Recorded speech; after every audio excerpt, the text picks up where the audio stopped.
हमारी संस्कृति, हमारी पहचान। यज्ञ, योग, आयुर्वेद सदा रहे हमारे साथ। भारत के प्राचीन ग्रंथों एवं आधुनिक विज्ञान का दिव्य संगम, यज्ञ महिमा।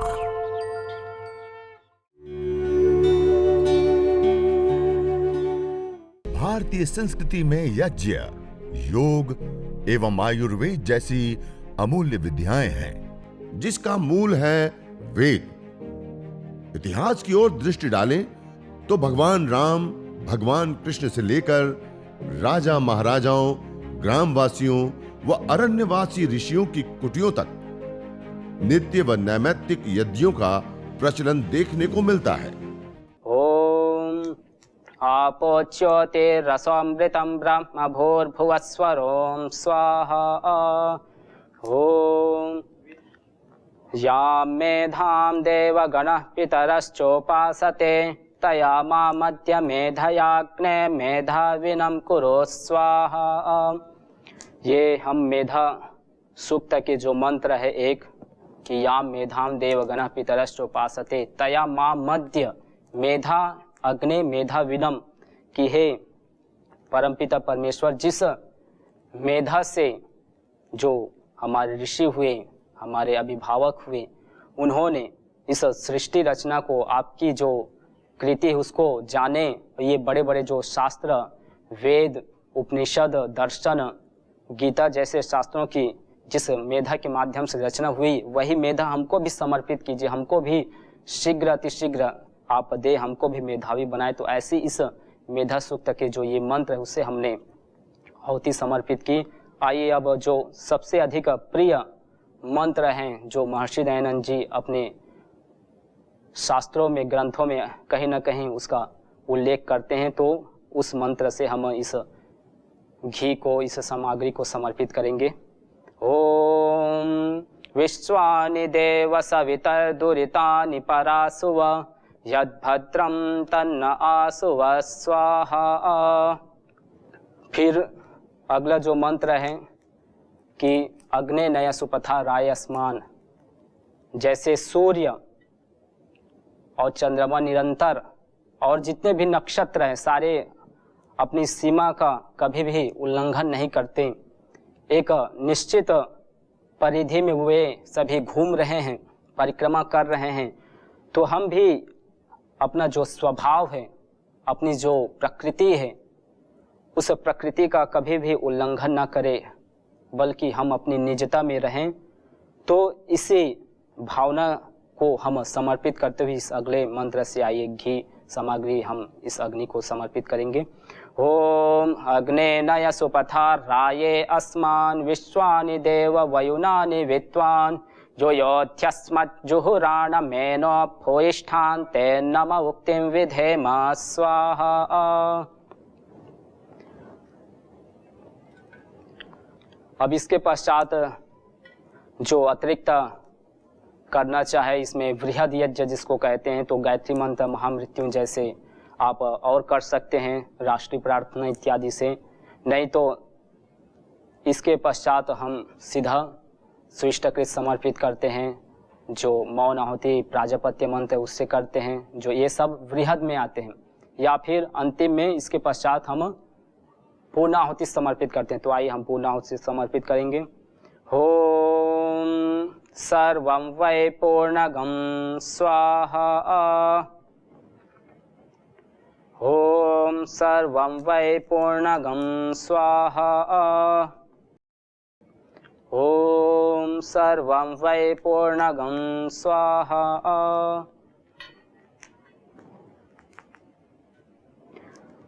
तो ये हमने यज्ञ संपन्न कर लिए। जो प्रक्रिया थी कि कम से कम 16 आहुति प्रत्येक मनुष्य को देना चाहिए, और जो पंच महायज्ञ की बात कही गई अलग अलग शास्त्रों में, भगवान मनु भी कहते हैं कि ऋषि यज्ञम देव यज्ञम भूत यज्ञम च सर्वदा नृयज्ञम पितृ यज्ञम च यथाशक्ति न हापयेत, कि जो प्रत्येक जो गृहस्थ जीवन जीने वाले गृहस्थी है, उनको ये पंच महायज्ञ कभी भी त्याग नहीं करना चाहिए। ये हमारे जीवन का भिन्न अंग है। और उसमें भी जो सर्वश्रेष्ठ जो इसको कहा गया है, यज्ञो श्रेष्ठतमम कर्म, सर्वश्रेष्ठ कर्म जिसको कहा गया है, ऐसे यज्ञ अग्निहोत्र को तो हमको कभी भी त्याग ही नहीं करना चाहिए, क्योंकि ये हमारे जीवन के, चाहे वो आंतरिक हो या बाह्य हो, संपूर्ण हमारे जो पिंड है उसको आरोग्य प्रदान करता है, संपूर्ण हमारे जीवन को ये नैरोग्य प्रदान करता है। इसलिए इस दैवी विधा को हमारे ऋषियों ने प्रत्येक मानव के लिए इसको विधान किया है। तो ऐसे यज्ञ को हम कभी भी त्याज्य न करें, कभी भी हम इसको अवज्ञा न दें, कभी भी इसकी अवहेलना न करें। तो इस प्रकार से फिर इसके पश्चात जो करना चाहिए यज्ञ शेष, जिसको कहते हैं कि हमारे अंदर तेज आए, बल आए। जैसे ये अग्नि सामने आप देख रहे हैं, इसमें लपटे लेती हुई जो ये लालिमा लिए हुए स्वर्ण की भांति, हिरण्य की भांति। तो ये अग्नि का जो स्वरूप है, इसका 3 स्वरूप है, 3 इसका जो गुण है वो है उष्णता, गति और ताप। उष्णता, गति और है इसमें प्रकाश, ये 3 इसका स्वभाव है। तो तीनों स्वभाव हमारे अंदर आए, हमारे जीवन में प्रकाश आए, हमारे जीवन में पुरुषार्थ रूपी उष्णता आए और हम निरंतर बढ़ते जाएं, गति हो नदी की भांति। तो इसीलिए हम इसके पश्चात यज्ञ शेष करते हैं, जिसकी हमारे अंदर ओज, तेज, बल, पराक्रम, उत्साह सारे आए। तो ऐसे हम यज्ञ शेष करते हैं। ओम तेजो असि तेजोमय धेहि, ओम बलम असि बलमय धेहि, ओम वीर्यम असि वीर्यमय धेहि, ओम मन्युरसि मन्युमय धेहि, ओम ओजो असि ओजोमय धेहि, ओम सहो असि सहोमय धेहि। तो ऐसे इस अग्नि से हमने अपने अंदर धारण करने के लिए कुछ हमने प्रार्थना की। इसके पश्चात हम बैठकर प्राणायाम करें, ध्यान करें। जो इससे उठ रही जो सुरभि सुगंध है, जो हमने ये हविर द्रव्य डाले, ये सूक्ष्म भूत होकर इस वातावरण में फैलकर हमको आरोग्य, भैषज्य, प्राण ऊर्जा हमको ये अग्नि दे रही है।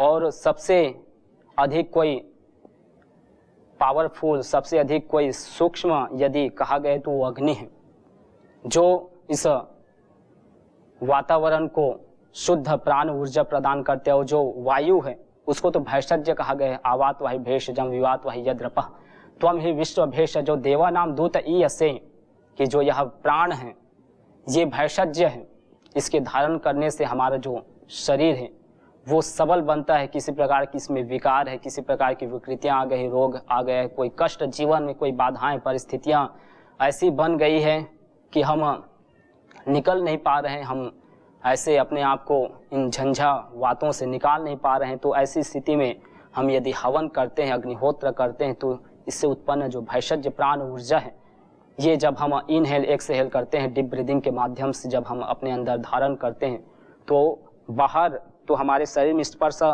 होती ही यही ये जो वायु इससे उत्पन्न। और जब हम श्वास के माध्यम से इसको धारण करते हैं तो हमारे जो मस्तिष्क है, इस मस्तिष्क से लेकर हमारे पैर तक संपूर्ण इस वृक्ष, कल्प वृक्ष जो शरीर है, इसको आरोग्य प्रदान करता है। तो आज हम इस यज्ञ के पश्चात आप देख रहे हैं ये कुछ जो हम सामग्री के रूप में प्रयोग करते हैं, अलग अलग रोगों के अनुसार से अलग अलग हम हविर द्रव्य प्रयोग करते हैं। तो प्रथम मैं आपको बताना चाहूँगा ये काल मेघ, जो हमने यहीं इसको तैयार किए हैं। और काल मेघ को अलग अलग नामों से भी जाना जाता है। इसको भूनिम भी कहा जाता है, क्योंकि भूमि में उगता है। और नीम इसलिए कहा जाता है कि जैसे नीम होती है उसमें कड़वापन होता है, वैसे ही इसमें भी कड़वा होने के कारण से, ये तिक्त स्वभाव होने के कारण से इसको भूनिम कह देते हैं। और इसको तिक्त भी कहते हैं क्योंकि ये कड़वा होता है। आप देख रहे हैं इसकी एक पत्ती गिलोय से भी अधिक कड़वी इसकी पत्ती होती है। और इसमें अभी फूल के साथ साथ अभी धीरे धीरे इसमें फलियां तैयार हो रही हैं। तो आप कहीं पर भी इसको तैयार कर सकते हैं। ये भारत के प्रत्येक जगह में जहाँ पर थोड़ा सा वन्य जगह है, थोड़ी सी जंगल स्थान है, तो ऐसे स्थानों में आपको अक्सर ये देखने को मिलेगा। तो ये भारत के लगभग सभी स्थानों में ये प्राप्त होता है। तो ये अलग अलग रोगों में इसका उपयोग करते हैं, और ख़ासकर जो कड़वा होता है तो उसका स्वभाव ये है कि वो जो मधुर है, जो मधुमेह है, उसको विनाश करने वाला होता है। तो इसीलिए इसका सबसे अधिक उपयोग डायबिटीज़ में हम करते हैं। अलग अलग जो चरक सुश्रुत शास्त्र हैं, ग्रंथ हैं, उनमें भी इनके जो गुण कर्म है उसको बताए गए हैं। और जो वेद है, अथर्ववेद, जिसको विज्ञान वेद भी कहते हैं, तो उसमें भी इसकी महिमा गाई गई है। तो इस कारण से क्योंकि जो काल मेघ है ये हमारे शरीर में अलग अलग जो बीमारी है, चाहे वो स्किन डिसीज हो, चाहे डायबिटीज़ हो, चाहे ब्रेन संबंधी हो, या कैंसर यदि शरीर में हो गए है, blood cancer, skin cancer, heart में समस्या, तो सभी के लिए इसको कारगर बताए गए हैं। ज्वर के लिए खासकर जिनको विषम ज्वर हो जाता है तो उनके लिए भी ज़बरदस्त है। आप इसको काढ़ा बनाकर ले सकते हैं, या इसको आप ऐसे ही खाली पेट सुबह सुबह आप चबाइए। एक पत्ता यदि चबाते हैं तो बहुत तेज होने के कारण से एक पत्ता भी हमारे लिए बहुत लाभकारी होता है। तो एक पत्ता हम प्रतिदिन इसको ले सकते हैं। और अंतिम में जो हम प्रयोग करते हैं वो आप सामने देख रहे हैं, जो हवन है, इसमें हम ज्वरनाशक के रूप में इसमें हम त्वचा, जिनको स्किन डिसीज हो जाता है, सोराइसिस, एक्जिमा, कुष्ठ रोग, या शरीर में दांत खाद खुजली, तो उसके लिए हम इसको प्रयोग करते हैं। इसको सुखाकर अब इसमें फल चालू हो गए, तो इसमें जो बीज है वो बीज भी ज़बरदस्त इसके लाभकारी है। और मार्केट में चूँकि ये अधिक उपलब्ध होने के कारण से मार्केट में यही मिलता है। जो चिरायता हम सुनते हैं तो चिरायता और काल में लगभग समान गुण वाले होते हैं। इस कारण से चिरायता की जगह में काल मेघ ही हमको मार्केट में अधिकतर देखने को मिलता है, क्योंकि जो चिरायता है वो बहुत ही दुर्लभ औषधि है, तो उसका सामान्य हमको ऐसे नहीं मिलता, वो हिमालय में पाया जाता है और थोड़ी मात्रा में वो मिलती है औषधि। तो इस कारण से उसमें थोड़े से मिलाकर और गुण कर्म समान होने के कारण से चिरायता के रूप में इसी को लोग जानते हैं। तो ये काल मेघ है, जिसको हम अलग अलग ज्वरनाशक, जैसे मैंने कहा, तो उसके रूप में इसको हम प्रयोग करते हैं। तो आप कहीं पर भी ऐसे आप पहचान करके अपने घर में लगा सकते हैं। बहुत ज़बरदस्त है ये, जिनको डायबिटीज़ हो गए, स्किन डिसीज हो गए, ज्वर हो गए हैं और कैंसर, वैसे भयानक रोगों में आप इसको प्रयोग कर सकते हैं। फिर ये चित्रक है, ये चित्रक जो सुगंधित होता है, इसमें फूल भी आ गए हैं, आप देख रहे होंगे ये, और इसमें धीरे धीरे अब फल, ये 3 प्रकार के होता है, एक तो सफ़ेद होता है, एक लाल होता है, एक नीले रंग का। तो इसमें अभी फूल तैयार हो रहे हैं। तो इसका जो मूल है, मूल औषधि के रूप में प्रयोग होता है, जिसको अंत मूल कहा जाता है, अनंत मूल कहा जाता है जिसको। तो इसके जो मूल है वो सुगंधित होता है। तो उस मूल को हम अलग अलग रोगों में, खासकर जो शरीर में, जैसे हमारा जो उदर है, मंदाग्नि पड़ जाता है, अग्नि जो है शांत हो जाती है, तो उसको तेज करने के लिए, क्योंकि ये तेज होता है, इसका जो जड़ है, जैसे अपमार होता है, अपमार के जो जड़ होता है उसमें थोड़े से तिक्तपन होता है, तो वैसे इसके जो जड़ है इसमें भी तिक्तपन होने के कारण से जब इसको हम लेते हैं, तो लेने के कारण से हमारा जो ज्वर है, हमारे जो पेट में किसी प्रकार की यदि कृमि हो गई या मंदाग्नि पड़ गई है, तो उसको ये तेज करने के लिए जो चित्रक है बहुत बड़ी औषधि है। उसके साथ साथ फिर दम बेल आप देख रहे हैं, इनका नाम ही दम बेल है, अर्थात दमा को दूर करने वाली बेल है। ये बहुत बड़ी हो गई है, तो इसको हमने यहाँ तैयार की है। और सिर्फ ये दमा को ही नहीं हरती, ये किसी को यदि आंत्र वृद्धि हो गई अर्थात अल्सर, तो उसके लिए भी बहुत, इसके पत्ता को आप ले सकते हैं, इसके आप बेला को आप सुखाकर हवन सामग्री के रूप में आप, जिनको दमा अस्थमा हो जाता है, श्वास का फूलना है, हार्ट में ब्लॉकेज है, तो उसके लिए ये बहुत ही सुंदर औषधि है। इसमें थोड़े से ये रेशेदार होती है, तो ये कहीं पर भी आप अपने गमले में उगा सकते हैं।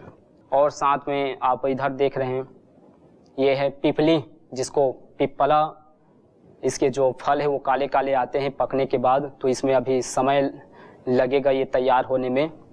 तो इसमें जो फल आते हैं उसका हम औषधि के रूप में प्रयोग करते हैं। काले, जैसे आप देखे होंगे कैप्सूल होते हैं, वैसे ही कैप्सूल की तरह सेम ये इसका जो बनावट है बीज का, इसका जो फल है उसका, वो सेम वैसे ही होता है। तो इसको हम, जिनको सर्दी जुकाम है, जिनको कफ है, तो कफ निस्सारक भी होता है ये, और साथ में हमारे ब्रेन के लिए भी अच्छा होता है ये। तो पिपली तो इस पौधे का नाम है, इसका जो फल है उसको पिपला के रूप में ये मार्केट में बिकता है, बाजार में इसको अधिक से अधिक लोग खरीदते हैं, जिनको सर्दी जुकाम कफ इत्यादि ज्वर है तो उसके लिए भी, जिनको एलर्जी, चाहे वो स्किन एलर्जी हो या श्वास संबंधी एलर्जी हो, तो उसके लिए ये बहुत रामबाण औषधि है। तो इसको आप, इसके जो फल हैं उस फल को इस प्रकार से अंगारे में आप रख दीजिए और धीरे धीरे जो मंद धुनी निकल रही है वहाँ बैठ कर आप, किसी को यदि सर्दी जुकाम है तो आप बैठ कर यदि डीप ब्रीदिंग करते हैं, श्वास प्रश्वास करते हैं, इस भैषज प्राण ऊर्जा को यदि हम धारण करते हैं तो निश्चित रूप से उसमें हमको लाभ मिलता है। जिनको अत्यधिक बलगम तैयार होता है नाकों में, अत्यधिक जिनको सर्दी जुकाम, थोड़े से मौसम चेंज होता है, ऋतु बदलती है या संधि का समय आता है, तो उतने में ही जिनको सर्दी जुकाम हो जाता है, तो ऐसी स्थिति में जो पिपली मूल जो फल है उसका हम प्रयोग करते हैं। फिर आगे जो आप देख रहे हैं तुलसी, ये तो सबको मालूम ही है, सब इससे परिचित है ही, लेकिन इसमें भी बहुत सारे वैरायटी है, करीब 10-15 इसकी वैरायटी है। इसमें वन तुलसी भी है, फिर जिसको हम मेमरी बोलते हैं उस प्रकार की तुलसी है, फिर सफ़ेद तुलसी है, और लेमन तुलसी है, लौंग तुलसी है, कपूर तुलसी, तो ऐसे बहुत सारे फ्लेवर वाली तुलसी हमको मिलती है। मरवा तुलसी है, तो तुलसी के बहुत सारे प्रकार वैरायटी, तो उन सब में यदि कोई श्रेष्ठ, यदि गुण कर्म स्वभाव वाले हैं, सबसे यदि किसी रोगों में प्रभावशाली है, तो वो है ये काली तुलसी, जिसको कृष्ण तुलसी बोलते हैं। इसका दूसरा नाम वृंदा है, जो हम सुनते हैं मथुरा के पास वृंदावन, तो ये वहाँ अत्यधिक मात्रा में पहले होती थी। इसका एक वन ही होता था, इस कारण से उस जगह का नाम वृंदावन पड़ा। तो ये वृंदा तुलसी का एक नाम है। तो ये काली तुलसी सर्वश्रेष्ठ औषधि है सभी तुलसियों में।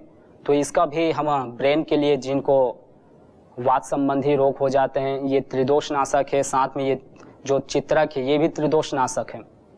तो तुलसी की जो मैं बात कह रहा था कि तुलसी को आप, जिनको सर्दी जुकाम है, ज्वर है अत्यधिक, जिनको बार बार बुखार आता रहता है, तो वो इनके पत्ते को, क्योंकि इनके जो पत्ते हैं इसमें सिट्रिक एसिड पाया जाता है, तो इसको चबाकर यदि खाते हैं तो हमारे जो दांत है वो कमज़ोर पड़ जाते हैं, इसलिए इसको चबाकर नहीं खाना चाहिए।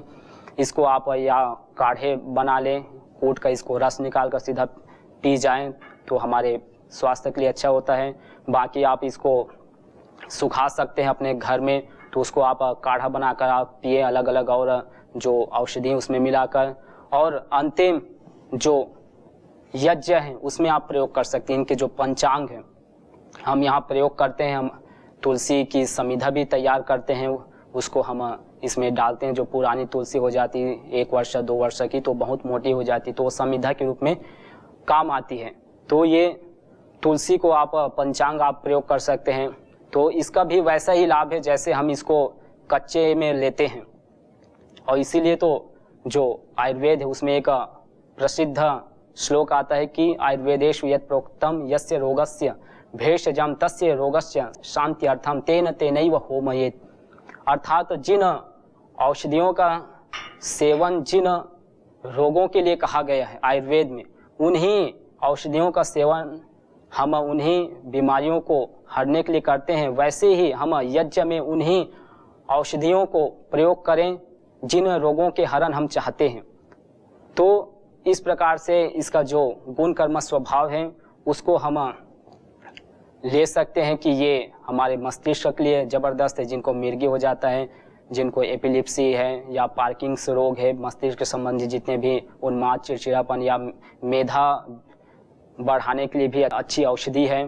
साथ में जो स्किन डिसीज है उसके लिए भी अच्छा है, हमारे लीवर के लिए अच्छा है, जिनको हेपेटाइटिस हो जाता है ABC, तो उसके लिए भी ये ज़बरदस्त है। तो ऐसी जो औषधि है, इस औषधि का हम तीनों रूप में ले सकते हैं।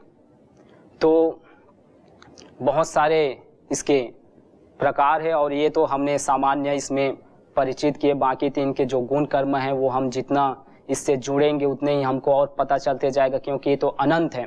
और इसीलिए कहा गया कि अमंत्रम अक्षरम नास्ति नास्ति मूलम अनौषधम अयोग्य पुरुषो नास्ति योजकस्तत्र दुर्लभः, कि संसार में ऐसे कोई अक्षर नहीं है जिससे मंत्र न बने, और ऐसी कोई जड़ी बूटी नहीं है, ऐसे कोई घास फूस नहीं है, पेड़ पौधे वृक्ष आदि नहीं है जिसमें औषधीय गुण ना हो, और ऐसे कोई मनुष्य नहीं है जिसमें कोई गुण ना हो। अर्थात सबके अंदर गुण है, कहीं ना कहीं जो सृष्टि में हमको जो भी दिखता है सबके अंदर गुण है, परंतु उस गुण को पहचानने वाले कोई विरले ही व्यक्ति होते हैं। जैसे जो शुद्ध हीरे हैं उसकी जो पहचान है वो एक जौहरी ही कर पाता है, वैसे ही इन सभी औषधियों का परिचित जो पहचान है वो कोई विरले व्यक्ति ही कर पाते हैं। तो हम जितने इनसे जुड़ेंगे उतने ही हम इनके स्वभाव को जानेंगे, उतने ही हम इसका लाभ ले सकते हैं।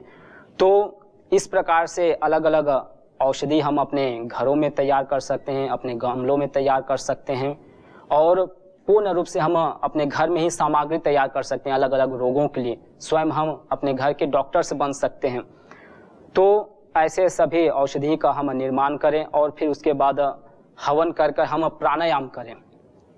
प्राणायाम जब हम करते हैं तो हमारे अंदर हम अत्यधिक मात्रा में जो औषधीय द्रव्य है उसको धारण करते हैं, क्योंकि अग्नि का स्वभाव जैसे कहा गया कि ये सूक्ष्मीकरण का सिद्धांत है। यह जो यज्ञ है, तो जो भी हम पदार्थ डालते हैं ये अत्यधिक सूक्ष्म होकर इस वातावरण में फैल जाता है, और सिर्फ एक मनुष्य को ही नहीं बल्कि इस वातावरण में जितने भी जहाँ पर हम यज्ञ करते हैं, जहाँ यज्ञ स्थल है, जहाँ हम यज्ञशाला बना है, वहाँ यदि हवन करते हैं तो उस वातावरण में करीब 4 किलोमीटर की दूरी तक इसका प्रभाव पड़ता है। तो ऐसे यज्ञ को हम क्यों ना करें, क्यों हम इससे अछूता रहें जो इतना लाभ देता है। और ये सिर्फ एक मनुष्य नहीं, जैसे हम अन्य एलोपैथी दवाई इत्यादि लेते हैं तो जो खाने वाला है उसी को उसका लाभ मिलता है, परंतु यज्ञ एक ऐसा माध्यम है जिसके माध्यम से, जिसके द्वारा हम स्वयं अपना ही ट्रीटमेंट नहीं करते बल्कि इस प्रकृति का ट्रीटमेंट करते हैं, बल्कि इस वातावरण में जितने भी जीव जंतु, जीव जगत और जिसको हम नहीं जानते ऐसे लोगों को भी हम ट्रीटमेंट देते हैं, जिनके प्रति या जो हमारे प्रति बैर रखता है या शत्रु का भाव रखता है जो हमारे प्रति, तो उनको भी इसका लाभ मिलता है। क्यों? क्योंकि श्वास तो सभी ले रहे हैं, 24 घंटा सबको लेना ही है, क्योंकि इसकी अत्यधिक आवश्यकता है। हमारे शरीर को, ब्रेन को यदि 2 से 3 मिनट यदि ऑक्सीजन न मिले तो फिर हम मूर्छावस्था में चले जाएंगे और धीरे धीरे ये शरीर फिर शवासन शरीर जो है फिर नष्ट हो जाएगा। तो इसलिए इस यज्ञ को हम जितना करेंगे उतने ही हम भैषज प्राण ऊर्जा तैयार करेंगे, उतने ही हम हर्बल्स मेडिसिन तैयार करते हैं और प्रकृति को हम शुद्ध बना सकते हैं। और यह भी कहा गया कि जो जगह, जिस जगह में हम हवन करते हैं वो तो तीर्थ स्थल बन जाता है। भवन बन रहे हैं, पतन हो रहा है, वो धरा वो जमी पावन जहाँ हवन हो रहा है।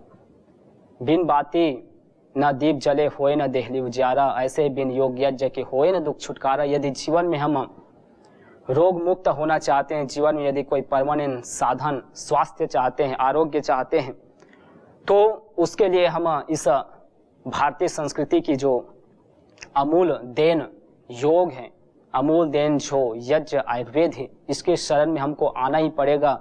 और ये तो एक प्रारंभ है।